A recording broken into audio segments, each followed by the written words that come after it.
That is the worst result of the season for Man City by a country mile. That's absolutely shocking. How can you be 2-0 up against Crystal Palace and give them two soft, cheap goals and get them back into the game where you drop 2 points in a winning position at home in one of the relatively easier games that you're going to have? Palace are in an awful run of form. And the crucial thing for the Premier League title race is give Liverpool, give Arsenal the impetus to go on and punish you for your mistakes. Now, City could lose a game to Liverpool at Anfield, lose a game to Arsenal. It's already happened this season. But you can't be dropping points to Crystal Palace. I think they've lost 7 of the last 9. They are a bit of a bogey side for City. But look, Palace did what they could in certain situations, don't get me wrong. But if you're 2-0 up, that's where the frustration comes. At the start of the game, if Palace do something quality, no side deserves to beat any other. But to be massive favourites, being 2-0 up in the 76th minute, it's a massive damning indictment on where this side are in terms of defending the Premier League title. Now, we've seen 3 in a row at City. We've seen treble success. How much can you bemoan a draw at home against Crystal Palace? It's all relative. It's all relative. You're only as good as your current season. And currently, this City side aren't very good. I mean, there are some glimpses of quality. I think Jack Grealish was good today. We'll talk about him and Rico Lewis for sure. It's not all negative. It's not reactionary. But the result itself, if you just take the result, 2-2 against Crystal Palace, when Liverpool have got Man United, 3-point United, they call them on the streets these days, at home, they'll be licking their lips. I'd rather have Arsenal have an 8-point lead on us than Liverpool have 6. That's the facts. This Liverpool side having a 6-point lead with Jurgen Klopp's experience, with Mohamed Salah's world-class ability, the keeper and Van Dijk's form has been incredible. And I think Liverpool can only get better as well. I think Núñez can definitely grow into the season, and Gakpo, etc. as well. And now City have surrendered more territory to Liverpool. Absolutely shocking. We'll talk about the goals in this video. Obviously, make sure you subscribe if you haven't already. Would really appreciate it. It started off very, very rosy for City. Grealish with a lovely first-time finish from Phil Foden, who was very, very cute today. Very, very quick, getting the ball in and out of his feet. Absolutely fantastic. Obviously, VAR had to intervene and ruin the goal, ruin any kind of enjoyment, any kind of fun.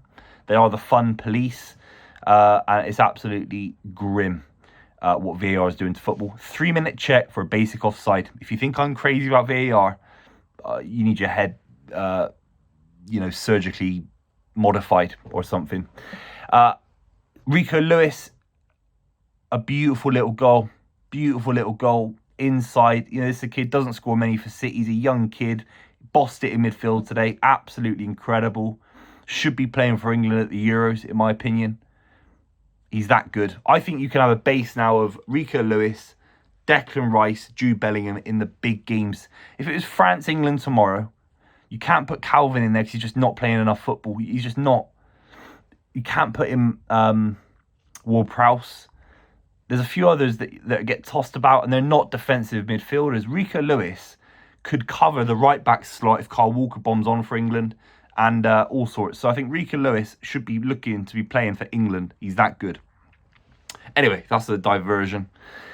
Rico Lewis scores a beautiful goal. Guess what? It gets ruled out or checked for VAR. Again, another 3 minutes of my life completely wasted. Thanks very much. It's absolutely grim. I think the song Karma Police by Radiohead is about VAR. I really do. Absolutely grim. The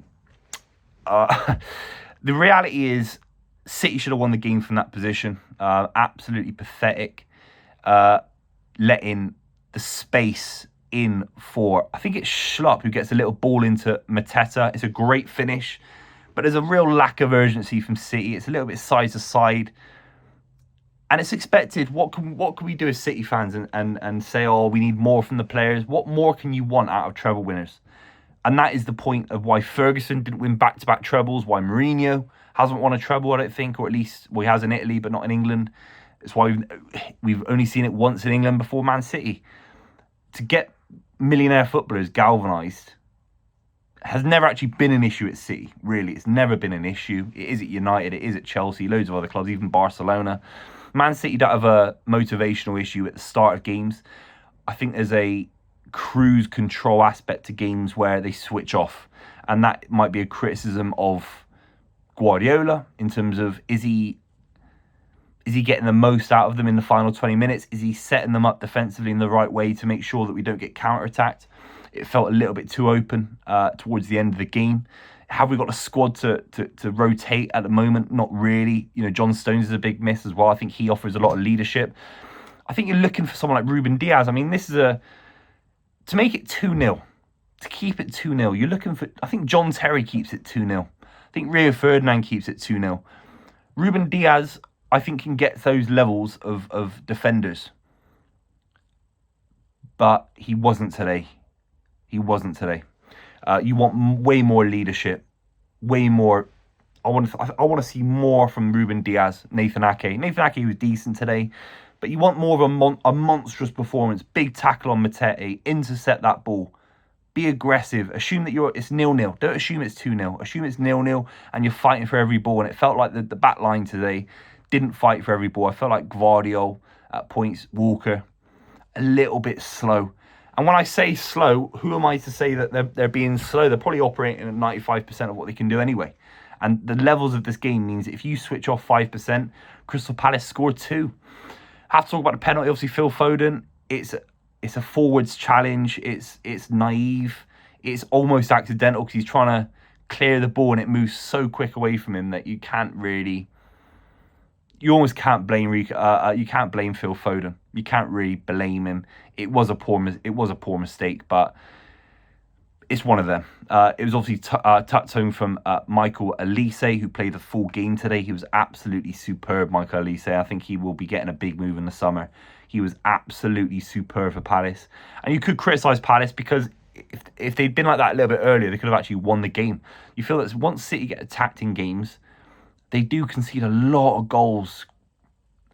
You know, you're thinking the Liverpool last-minute goal, Chelsea last-minute goals, Spurs last-minute goals, Arsenal last-minute goals. It's happening a lot in the Premier League. Very, very frustrating. And Premier League title wins are built on the defences of John Terry, Rio Ferdinand, Wes Morgan for Leicester City. With all jokes aside, you know, stern defences that were able to keep things out and keep things minimum. You have to be keeping that 2-0. Worst case, it's that penalty 2-1. But the Mateta goal will look really poor. I think when you rewatch it back, there's a lot of space, a lot of sleepwalking, very, very soft, too easy to play against, like a knife through butter, some would say. Lurpak, lightly salted.